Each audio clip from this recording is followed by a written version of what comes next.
Well, excited to welcome KK Bransford finally officially to our Notre Dame family. She was someone that I targeted right away in the 2022 class. Just a phenomenal young woman on and off the court. She fits my culture perfectly. And then what she does on the court, she's versatile, reminding me a lot of Jackie Young and Enrique Gumbuale. But again, just a special talent, and just looking forward to having her join the family. Questions? Fire away. Yeah, fire away. How big was it to get someone from a winning culture? Obviously, that's what you're trying to reestablish here, and KK comes from a place where all they do is win. Exactly. I mean, it was very important, and I'm always trying to find, like you said, players that come from the same background that I've come from is here at Notre Dame, and what we've experienced with our program, and the fact that she just wins wherever she goes speaks volumes on her and her character and what she brings to each team that she's on. And so it's just, we're so happy. We're through the roof. And the way that she surprised us and making her commitment was something I've never been a part of. So it was a really special day for her to join our family. It was really competitive in the recruiting process. She had incredible schools on her list. And so just to have somebody of her caliber, coming off of, just having Maddie Westbeld being Ohio Gatorade Player of the Year, another Ohio Gatorade Player of the Year, was just it's going to do tremendous things for our program. So just thrilled. Speaking of the surprise, who all knew about that? I'm sure you might have, or did No, I had no idea. She didn't tell anyone. She drove up and just told our Charlotte Lewis, our program director, that day. I think she called and said, "I'm coming up." But no one on the staff knew, no one on the team knew. So it literally, the video is exactly the shock that we had. We had no idea. So it was one of the best surprises I've ever had. Just being in here last night, it seemed like Sam and Maya, like there's just a chemistry and connection. Obviously, KK is trying to, mold that as well and be a part of that. Do you see any differences between this team and years past, specifically last year? But does this team more resemble the ones that have been really good here? Yeah, I mean, it's a lot of different factors. Having the opportunity to coach them in the summer, having them on campus, having that time to bond. They bonded a lot this summer, on the court, off the court. And like Maya said last night, the first thing I wanted to talk about in my era would be culture and building the foundation, putting my stamp on. But that generates from love. I'm an energy person. I'm a person with a big heart. And I feel like the team is kind of responding to that. That's basically kind of our identity. And I think having that love for each other is the biggest thing you can have in a program and a team. And to see them develop that in the summertime and develop it off the court, you definitely can see that chemistry on the court. And that was really important for us.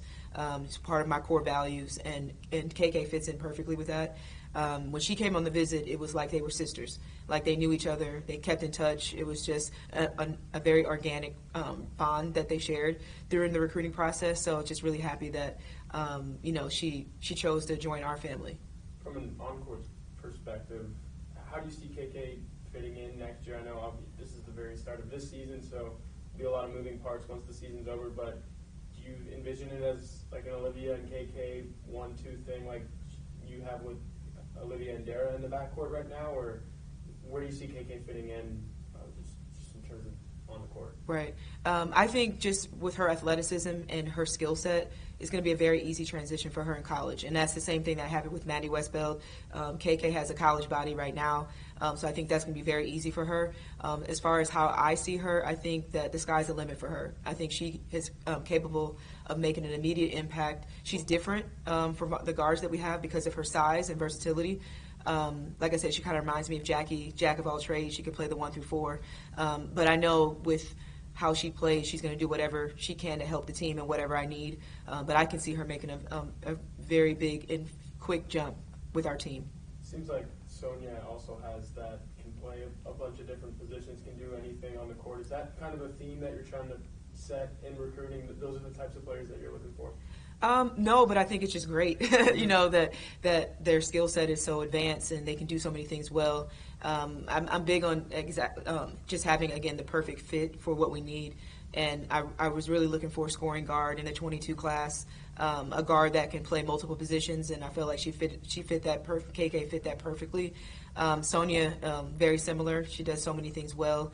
You want players that are scoring threats, and they're not one dimensional. I feel like KK can defend, she can rebound, she can do so many things, and just complete players. And just, again, character. The number one thing that I recruit is character, and her character is through the roof. Her family, what she stands for, her values just mirrored what I value and what our Notre Dame values. So I thought on and off the court, that's exactly what I'm looking for, and it was just refreshing to have someone like KK join our family. I'm excited for everyone to see what she's going to do. The last one from me, obviously, one person recruiting class right now, and 10 scholarship players on the roster right now. How incomplete is your recruiting process for this cycle, and what are you still looking for out there? Yeah, well, I think after the season, there might be, you just never know with the season and how things go. I'm very open to looking at the transfer portal, but it just depends on what I feel that we need, our team. But I actually kind of like the roster size that I have right now. My philosophy is to have about 12 on the team. And so we'll just see. I think you just never know what the year is going to look like. But I'm just very happy with the group we have, and I'm happy with the addition with KK. It allows for a lot of contribution from a lot of different players. It allows for us to have great depth and got a lot of experience in our guards. And I think adding her to this group, a small chosen few as we talk about, I think it's going to be perfect. Tyler's last question was my first question. But just to clean up, because of these rule changes, if Dara and Maya were to want to come back, are they done after this year? Do they have that year like everybody else? Yeah, so they do have a COVID year. So so they have an opportunity. I know that with Maya, there's kind of different rules that because she came in, she was a transfer coming in. So I know her situation is a little bit different from Dara, but everyone on the team still has that COVID year. But again, it's my philosophy is kind of looking at the season, looking at the year, looking at what they need, our players. So have to assess that at the end of the year. Basically, that's the way I think roster management, and also I think that's the way that all coaches, you have to kind of go through the year and see what the team needs, what each player individual needs. You're obviously not going to add for the sake of adding, so if you feel if nothing else does happen, you're very comfortable with KK as the one. Oh, absolutely. It'd be great for her just to be the one, but she's never, just again after the season, it just is going to be an assessment for our coaching staff, and as you saw last year, it was just a lot of movement.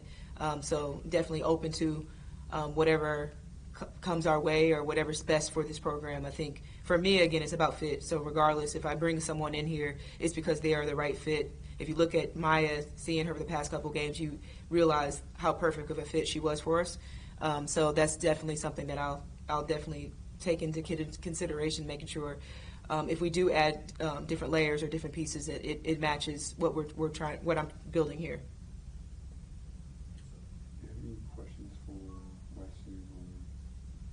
I'm all set over return material.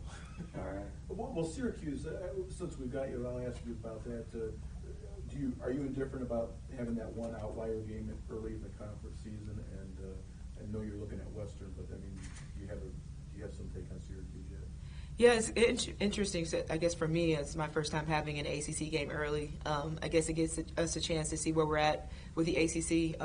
I know Syracuse has a completely different team from what they had last year, and we won't have as much film. So it's going to be probably a game of adjustments, just seeing with a new coach. I think they have 7 transfers, so we're going to have to go into that game with a general idea of what potentially Syracuse will do. But it's going to be interesting. Having an ACC game early, especially because the ACC is so tough, it will allow me to see where we're at with our competitive conference. And then 3 games in 6 days to start the regular season. That's your busiest stretch. Do you like it? You're hitting the ground kind of running? I was kind of surprised by that. 3 games in 6 days. But, yeah, I mean, today we're going to be very light, a lot of recovery, a lot of walking through. It's going to prepare us for our Thanksgiving tournament where we're playing 2 games back-to-back, and then also just, the ACC tournament, just having so many games in less time. So I think it's going to be beneficial for us down the road. It's challenging, but I have a great performance team, and we've been preparing for this, 3 games in 6 days for the past several months. So just want to make sure that, we have full rest, full recovery, and, again, a lot of great contribution from the entire team is going to help. Yeah, I'm asking one more, just getting back to the roster situation. I'm just curious from a head coach's perspective what it's like in this era of college basketball with the portal. Is there less anxiety in taking one person in a recruiting class like this because that's out there, and if for whatever reason someone chose to leave at the end of the year, you could fill that spot rather easily? Or just from where you're sitting, is there less anxiety because just the nature of where NCAA basketball is right now? Yeah, I mean, I kind of walked into just leaving the college basketball and going to the NBA, coming back. Even in 1 year, I feel like recruiting landscape completely shifted, completely changed. So personally, I'm just adjusting to it and adjusting to what the needs are for Notre Dame women's basketball. I think every year is probably going to be something different, and just identifying the right pieces for this program. And I think every year you're going to see something different.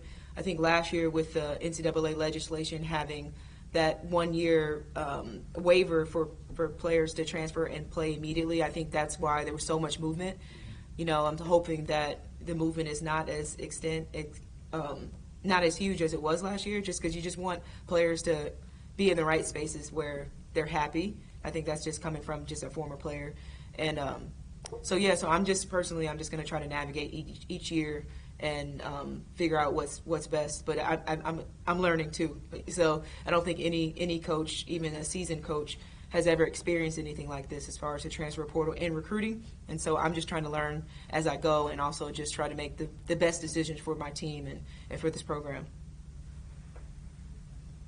Thank you so much. Thanks. Thanks, Coach.